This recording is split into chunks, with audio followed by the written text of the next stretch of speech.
Now we can begin.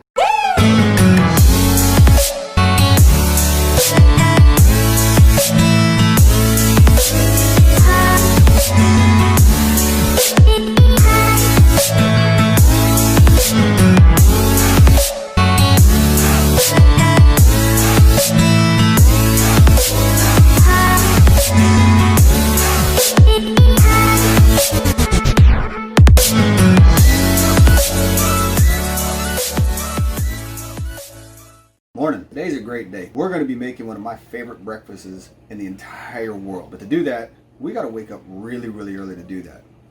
So what we're going to be making,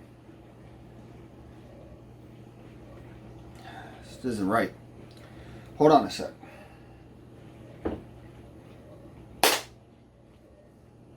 That's a lot better. Now that I'm properly dressed, we can properly get down to making Eggs Benedict. Good morning, everybody. In order to get started with making Eggs Benedict, we're going to have to take a pot and fill it halfway with water, and we're going to add a tablespoon and a half of vinegar. We're then going to move that pot over to a medium burner, and we are going to let that go. To make the Hollandaise sauce, we need a small pot like so. And what we're going to do is put about 1 inch to 1.5 inches of water in the bottom. We want to make sure that there's enough room between the water and the bowl, as the bowl is going to sit on top. And we do not want it to touch the water at all. This is how we're going to make our Hollandaise sauce. It is a very traditional method taught in a lot of culinary schools. It's really fun to watch. It's a lot of work, but don't worry, it'll come out beautifully. So in order to get started to make the Hollandaise sauce, we're going to be using 3 eggs. Now these are brown eggs. They are no different than white eggs, to be honest. They taste exactly the same. They have the same nutritional value.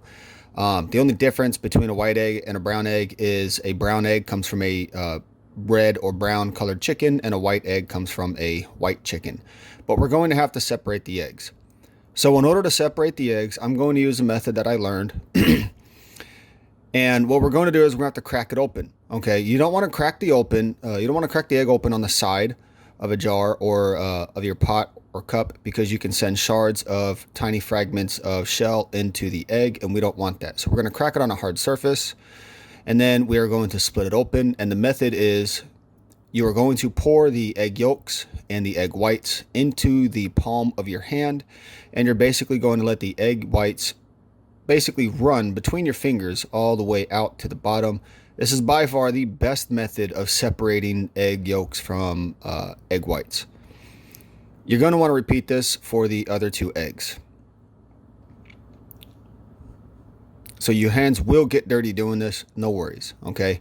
So now that we have our separated eggs, we are then going to need 2 additional eggs for the poached eggs. Okay, and the same thing, I got 2 brown eggs, and it was at this moment, one egg said, "Fuck you, I'm out of here," and the other egg said, "I want to hang out with these fine yolks over here." So we're going to take 2 tiny little containers like so, and we are going to crack the eggs and place them inside of the containers. Same method as before, we are going to crack it on a hard surface, and then we will spill them into the cups. And while I'm doing this, please do not forget to hit that like, hit that subscribe, hit that notification bell, select all, so that you get notified every time I drop a new video. New videos are dropped every week on Sunday. I'm very routine with it, so you'll always have a new video at least every week.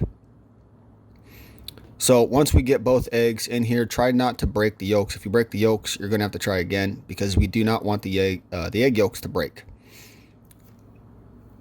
So next up, now that we have our 2 eggs for the poached eggs, and we have our 3 eggs to make the Hollandaise sauce, the next thing that we're going to do is we're going to take an English muffin, and we're going to cut it in half.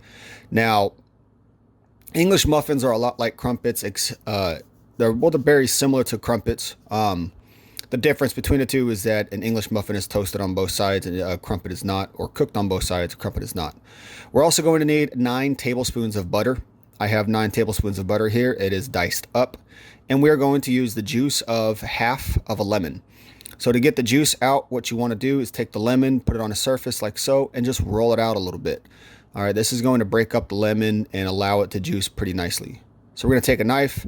We're going to cut the onion, or not the onion, excuse me, the lemon in half. And we are going to take a lemon and we are going to juice it into a small measuring cup. Do not be concerned if you get seeds inside the cup. We can always pull those out a little bit later. And the same thing with pulp. Again, you can pull those out a little bit later. So it's really no big issue. And what we end up with is we end up with the juice of half of a lemon, which is exactly what we want. Now you might be asking yourself, what can I do with the other half of the lemon? Well, it's real simple. What you can do is you can take your knife and you can cut your lemon really thin. Any size, thickness, really doesn't matter. And as you cut it really thin, you can place those two slices of lemon into a glass like so.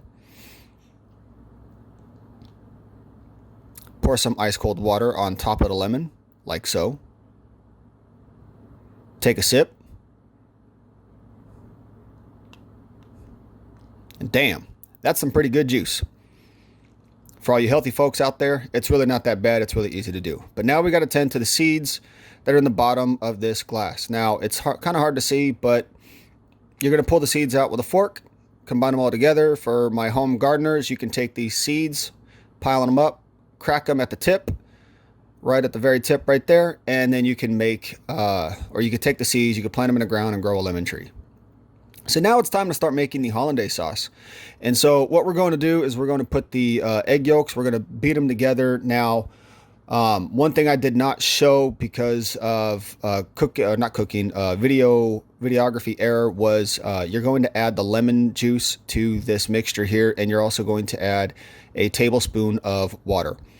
And what you're going to do is slowly add the butter as you are mixing up the hollandaise sauce or mixing up the egg yolks until you get to a consistency that is very creamy, very thick, and it basically sticks to the back side of your spoon like so. Once you get to that point, you have a perfect hollandaise sauce. So the next thing that we're going to do is we are going to cook up the eggs. So we're going to use a swirl method. What this means is we are going to swirl the water until we have a nice little whirlpool going right into the middle. And what we will do is we will drop the egg right into the middle. The swirl method will keep the egg whites fairly close to the egg yolk, which is what you want. You don't want it to be, foamy and stringy, all over the place. And then we're going to kill the heat and we're going to move it off to the side so that we can move up to a non-stick skillet here. And we are going to take the English muffins that we cut in half, and we are going to toast them cut side down. We don't want to burn them. We just want to put a nice little color to them. So once they have a nice little color to them, we're going to plate them up. As we plate them up, we are going to take some pieces of Canadian bacon. They are very thin. They're already pre-cooked. It won't take long to heat them up. So what we're going to do now is we are going to plate up the Canadian bacon or the ham. It's basically going to go on top of the English muffin. We will then take a slotted spoon and slowly, and I say slowly, pull out the poached egg, and we are going to place it on top of the Canadian bacon. You want to be very careful with this. You don't want to break this, especially not right here. So once you have the poached eggs placed on top of the Canadian bacon and the English muffin. Again, be careful. Don't drop. Don't drop. Oh, okay, we're good. We're good. We're good. All right. So now that we have our poached eggs on top, we will take the hollandaise sauce, give it a good mix up with a spoon. It's nice and warm. And then we will slowly drizzle or pour it on top, directly on top, right in the middle. Just let the hollandaise sauce fall where it falls. Okay. We're not trying to be, having perfect circles all over the place. We just want to get it nice coating on top of the poached eggs. And then with that, once we have a good amount of hollandaise sauce on top of the poached eggs, next we will drizzle a little bit or sprinkle a little bit of paprika on top. You can put whatever you want on top, herbs, seasonings, cilantro, it doesn't really matter. I prefer paprika. It's not too spicy, adds a little bit of a flavor. And now I'm going to do something I haven't done in any of my videos yet, and that is show you what it looks like when it's completely done and ready to be eaten. So you can see The poached egg is cooked nicely. The yolk is cooked through. It is runny, which is exactly what I like when I make my Eggs Benedict.